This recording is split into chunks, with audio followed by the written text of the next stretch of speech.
mismo tu currículum. Bueno, ante todo, yo soy Marcos Erice y no puedo decir que soy profesional en tal o cual cosa, sino, digamos, que me instruí en mi formación como en el campo profesional, podría decirse, en el campo de la psicobiología en Venezuela, y también estudié administración comercial sin graduarme en la Universidad Católica Andrés Bello, y también estudié el profesorado de francés e inglés, que es un traductor e intérprete. Pero más allá de eso, lo que más me ha impresionado en la vida no son tanto los títulos que a la larga no es lo más importante, sino saber quién soy yo. Entonces eso me llevó a la búsqueda de quién soy yo, o sea, el autoconocimiento. Y dentro del aspecto profesional, hace 15 años que estoy en el campo de la consultoría, en lo que es, al principio, selección de personal, luego organización y reorganización empresaria. Desde el año 89 me dedico a la calidad total. Mi formación en el campo de la calidad total tiene la línea de Philip Crosby, en Estados Unidos, y un poco de Ishikawa, ¿no?, de Itaguchi, en Japón. Me inclino más hoy en día hacia la línea japonesa y hoy vamos a ver justamente algo al respecto. Y en Buenos Aires he sido también formado a través del director del Instituto de Investigación en Comportamiento Humano, Roberto Campitelli, cuyo modelo teórico es parte del que vamos a ver en el día de hoy. Entonces, en este sentido, pues, mi parte profesional. Ahora, ustedes se preguntarán, bueno, ¿por qué todo este bululú, este cambio? La idea es la siguiente: cuando se llega a un sitio, lo primero que evaluamos es el entorno, para poder operar en ese entorno. Entonces quería ver en qué contexto me estaba moviendo, no conocía lo que era la universidad, y me pareció que era mucho más operativo que hagamos esto al principio y que podamos trabajar de esta manera en círculo. Es operativo, y digo juego porque así hay algunas de ustedes que conocen, pero yo no. Y vamos a empezar por, ¿cómo te llamas tú? Ana. Bueno, Ana María. Entonces sería de esta manera: Ana María, tú vas a decir tu nombre, luego tú vas a decir el tuyo, vas a decir primero el de ella y luego el tuyo, luego tú vas a decir el de ella, él y el tuyo, y así vamos a hacer una pequeña sumatoria.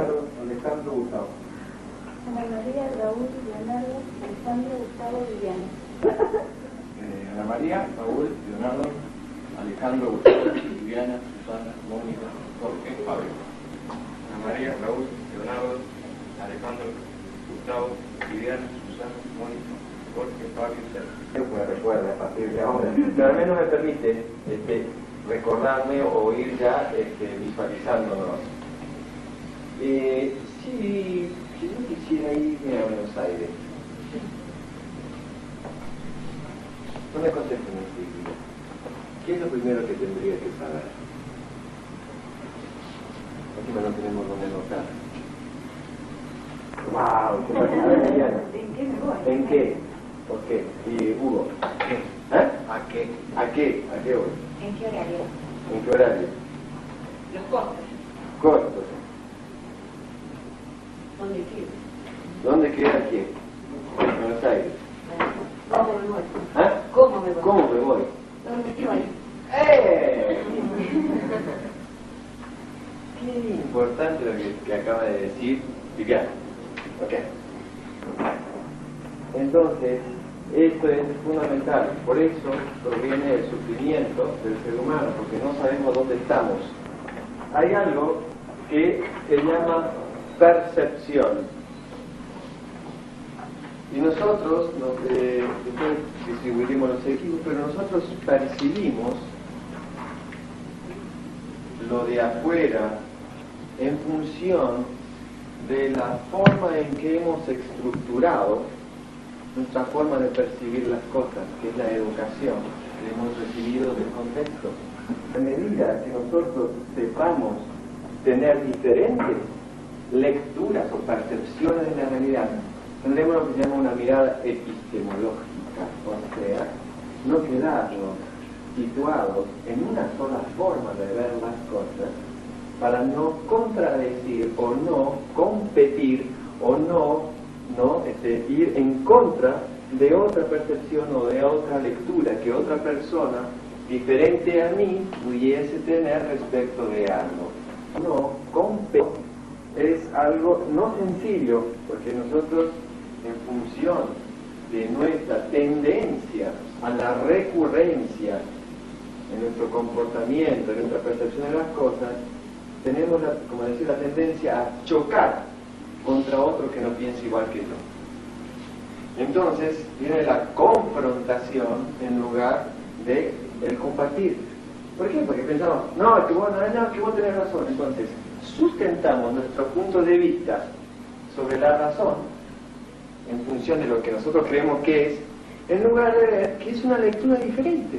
La palabra obvio, no sé si era de origen latino o de origen griego, pero sé que una de las dos significa aquello que tengo enfrente de. Y generalmente lo obvio no es simple, lo obvio es muy complejo, aun cuando uno lo crea simple, y justamente por eso es que lo obvio pasa desapercibido. Una palabra, ¿no? Vamos a decir verbo, ¿no?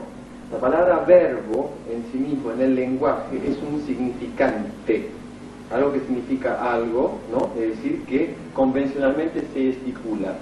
Pero según la cultura, el contexto o la formación que tenga, esa misma palabra verbo, utilizada en diferentes contextos, tiene una connotación diferente que se le llama significado. Por ejemplo, la palabra verbo en el discurso del castellano o en el discurso de la literatura significa algo, ¿no? ¿Cierto? O sea, aquel elemento que instrumenta la acción entre un sujeto y un objeto, ¿no? Un predicado. El verbo es lo que da la acción a la frase, ¿cierto? Es el que da el movimiento a la frase. En cambio, tú utilizas la palabra verbo en el contexto religioso católico y es la expresión de Dios, es el verbum caro factum est. El verbo, hay, digamos, el cerebro frontal, podría decirse así, ¿no? El cerebro primitivo o el cerebro reptil debajo del cuerpo calloso, ¿no? Y se compone de centros llamados centros frenológicos donde hay diferentes funciones. Pero lo más importante desde que ha descubierto la neurología o la neurobiología consiste en cómo el cerebro, a través de la conexión de las neuronas, a través de sus dendritas, tiene como una especie de bolsita donde guarda la energía de regulación del sodio-potasio y que energéticamente tiende siempre a la recurrencia para mantener energía y a la no violación. El ser humano, desde que nace, ¿qué es lo que busca? Busca algo que se llama la libertad. Y es interesante esto de la libertad, porque desde chiquitito el ser humano busca la libertad. Pero les diré algo, muchas veces nosotros no nos damos cuenta, solo buscamos aquello que sentimos que hemos perdido. Porque el conocimiento, esto es lo interesante, ¿no? Solo el ojo ve lo que la mente tiene registrado para ver. Si no, no se ve. Mayor información respecto de nuestros propios procesos y respecto del contexto en el cual estamos, podremos tener libertad. Tiene a salir del determinismo al condicionamiento. Por lo tanto, el contexto, el entorno, la cultura pueden ser condicionantes, no determinantes. La diferencia entre una cosa y otra tiene que ver con el conocimiento. Información de afuera, y es que no hace resonancia adentro. Y como la vida es un vice-versa, o sea, es un ida y vuelta, la energía de la afuera es la misma que hay adentro. Y yo no estoy separado de aquello que me rodea, yo también estoy en la película. Y tenemos la fantasía, a través de la construcción de nuestro ego, de que nosotros somos esto y separado de esto. Y en realidad el ego es una construcción social, no es el ser. Y cuando trabajemos con el ser y el rol vamos a ir comprendiendo esto. La mente en sí misma, y uno de los instrumentos de esa mente llamado el intelecto, para darle un nombre, es el que discierne ¿no? Cuando sí, el cuando no. Pero la mente, aun cuando en su movimiento es sistémica, ¿no? O sea, no es lineal, el pensamiento sí es lineal. Y tenemos la fantasía, a través de la construcción de nuestro ego, de que nosotros somos esto y separado de eso. Y en realidad el ego es una construcción social, no es el ser. Y cuando trabajemos hoy el ser y el rol vamos a ir comprendiendo esto, para ver cómo en la medida que nosotros vamos conociéndonos, podemos ir comprendiendo nuestro entorno y poder comprender qué es lo que sucede y no limitarnos al mero lenguaje o discurso verbal. Entonces esto es importante en la interacción dinámica y en la comunicación. Porque acá hay una cosa que dado que vamos a trabajar sobre las organizaciones, la organización tiene como fundamento la eficacia, pero no existe organización sin comunicación. La energía puesta sobre algo se llama costo. Entonces, todo costo viene a ser la energía aplicada a algo, sea energía humana, sea energía tecnológica, sea energía informativa, sea energía de cualquier cosa. Y esto es un concepto, digamos, del paradigma, ¿no? Y utilizo esta palabra porque es algo muy importante en la construcción de la realidad. Y hoy en día nosotros vamos viendo cómo los paradigmas preestablecidos por los gigantes industriales del mundo determinan la conducción de hacia dónde va el mundo. Y establece un nuevo tipo de comportamiento. Si nosotros vimos la joven o la vieja, veamos que la figura está, pero es uno como percibe. Y entonces, de repente, cuando la mente focaliza un punto, ¿no? Y luego entra la segunda etapa, que es la inferencia, en el momento de la focalización deja de ver todo lo demás. No es inferencia. Y esto es muy importante porque la mayoría de las veces los seres humanos directamente pasan, ¿no? Sin, ¿no?, conocimiento de la percepción a la inferencia, y a partir de la inferencia decodifican y entonces entra en contraposición con el medio. La idea es aprender a ser observadores, o sea, testigos. En la medida en que nosotros nos ponemos en testigos de la realidad, o de lo que los, digamos, sentidos perciben, ¿no?, algo que no es sencillo, podremos ver sin estar infiriendo, cosa que no es nada sencillo, en el sentido de no hacer interpretaciones de bueno, de malo, de que me gusta o que no me gusta. Como puede ser la mía. Les voy a presentar un modelo que tiene que ver con el paradigma del movimiento argentino hoy, aquí y ahora, pero dentro de 2 años ya no sirve. Por lo tanto, es un modelo que actúa como disparador para que cada uno, en función de lo que percibe y decodifica, pueda ver qué cosa le hace resonancia y que le sirva para seguir adelante en el proceso del autoconocimiento y de poder, ¿no?, mediatizar un poco más con el entorno, que muchas veces es muy conflictivo o muy rutinario. Cuando uno quiere introducir una nueva variable de cambio en un contexto que es recurrente y rutinario, donde la resistencia a lo que es, no al cambio, sino la resistencia a lo nuevo, no al cambio. Muchas veces se dice resistencia al cambio. También es una falacia porque hay que ver qué se entiende como cambio. La palabra cambio es lo esencial en la vida. La ley de la Lavoisier dice que en la naturaleza todo se crea, todo se conserva y todo se transforma, por lo tanto la transformación es lo que da movimiento. Eso no existe lo estático, el cambio es la naturaleza del ser. La percepción puede ser, ¿no?, en función de la inferencia estática, porque el ser humano a través de su mente busca estatizar lo que ve.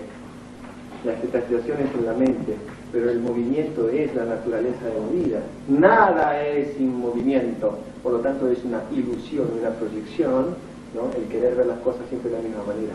Y esto se llama recurrencia, rutina. Es más fácil. Entonces, en la medida en que conjuguemos lo biológico, por eso es muy interesante que es una propuesta que les hago a ustedes que trabajan en las organizaciones, que aprendan un poco de neurobiología, algo muy sencillo, pero en la medida en que aprendamos cómo funciona el cerebro, comprenderemos cómo funcionan las organizaciones, porque es lo mismo. Dar cambio yo diría, más que querer hacer crecer las cosas o a las organizaciones, ¿por qué no nos ponemos a analizar y a buscar cuáles son las causas que impiden ese crecimiento? Porque no se puede forzar y hacer crecer un árbol más rápido que aquello que tiene su tiempo. Por lo tanto, veamos más bien qué es lo que impide el normal crecimiento de una organización o de una persona. Entonces, allí trabajaremos, como se dice en Tarea Total, las causas que generan los famosos. Entonces, como varios de ustedes me han dicho, quedarse con lo que hemos visto del autodiagnóstico no nos sirve. ¿Qué hacemos de esto? Porque si no es que nadie no lo han probado y no sirve. No sirve. En realidad, la teoría que no puede ser aplicada en el campo del comportamiento no lleva al aprendizaje. Es decir, el conocimiento que no es puesto en comportamiento no deriva en aprendizaje. Si hubiésemos hecho el seminario, supongamos, yo aquí parado como el gran sabelotodo, y ustedes ahí mirando, ¿cómo sabe Marcos? Y no es lo mismo que decir que estamos de repente sobre el escenario, o sea, la miramos desde arriba, la miramos desde abajo, la miramos de costado, a nivel de percepciones, más allá de lo que es la conciencia visual, la percepción agarra todo. Y podemos ir viendo y aprendiendo desde muchos ángulos. Mi idea, digamos, la idea que tenemos nosotros es que cada actividad que hagamos no solamente conlleve el conocimiento verbal o la información verbal, sino que toda la dinámica sirva como un disparador. De manera que todo lo que ustedes están aprendiendo hoy, o viendo que ya sabían lo que está disparando a ustedes, lo puedan aplicar en su contexto, lo que son docentes, e inclusive en la empresa. Por ejemplo, si en una empresa están trabajando en un área, la idea es que de repente algo que parezca utópico o gracioso es, pero supongamos que mañana llegan y dijeron mi oficina y la quiero cambiar, y ponen el escritorio 90 grados o 180 grados como lo tenían antes, y les puedo asegurar, ¿sabes qué? ¿Te puedes sentar ahí? No, por esto. 180 grados, les puedo asegurar que la visión, la percepción es diferente. Es muy diferente. Hagan la prueba, solamente hagan la prueba, siéntense en el lugar del otro, a ver qué pasa. Y bueno, aquí en América también, a través podemos ver una cultura incaica en las ruinas de claro, podemos verlas, digamos, aquí mismo en el Perú, que había un conocimiento. Toda esa energía, ¿no? Básicamente se descompone en 4 grandes fuerzas, que son las fuerzas de cohesión débil, que es, ¿no?, digamos, aquella que funciona entre los átomos y entre el átomo, el núcleo, el electrón, el protón y las diferentes partículas subatómicas que se ha llegado a conocer hace muy pocos años, hace 4 o 5 años, se ha podido comprobar lo que los americanos llaman el alfega, alfa omega, o sea, aquel que es prácticamente la esencia vida. Wilhelm Reich lo llamaba el orgón, donde allí surge la orgónica, y la fuerza de cohesión fuerte, que es aquella que mantiene, ¿no?, a las galaxias unidas, pero aun cuando estén en expansión. ¿Expansión hacia dónde? Y dónde se expande el universo. Esto es lo interesante. ¿Hacia dónde se expande? ¿Hacia la nada? Y mientras estemos en la naturaleza, podemos afirmar que todo es dual, o sea, la dualidad. Y esto está representado en un ideograma chino, que es el ideograma del Yin Yang. Y nosotros, si analizamos nuestro discurso, veremos que el discurso en sí mismo encierra la dualidad. Ahí un poco se nos va de la soberbia, la omnipotencia, y tenemos un poco de sueño. ¿Cómo hacemos? De atracción y digamos repulsión, ¿no? Expansión, contracción. Vamos a darle un nombre, ¿no?, de energía activa, es decir, aquella que opera en la realidad, ¿no?, cuando de un sujeto acciona en la realidad, ¿ok? Es activo. Y para que haya un activo siempre es en función de un pasivo. O sea, en una matriz de análisis, en una unidad de análisis de cualquier proceso, están las dos, ¿no? Es decir, lo activo y lo pasivo, siempre es así. Es una ley, por lo tanto podemos asumirlo como una ley, es una verdad dentro de lo que es la relatividad, según el contexto, pero dentro de una matriz de análisis si queremos medir una energía. Entonces la energía es activo-pasiva, ponemos de arriba hacia abajo porque por la ley de gravedad, ¿no? Es decir, el activo va hacia abajo y el de abajo recibe. Entonces eso, digamos, nos permite ver, siempre se ve el activo lo que baja, ¿no? Es decir, y lo que da, y pasivo lo que recibe. Son códigos, pero esos son los con los que nos movemos, ¿ok? Y en esa interacción de energía, ¿no? Es decir, activo-pasiva, ¿no? O activa-pasiva, ¿no? Esto es el movimiento de la energía.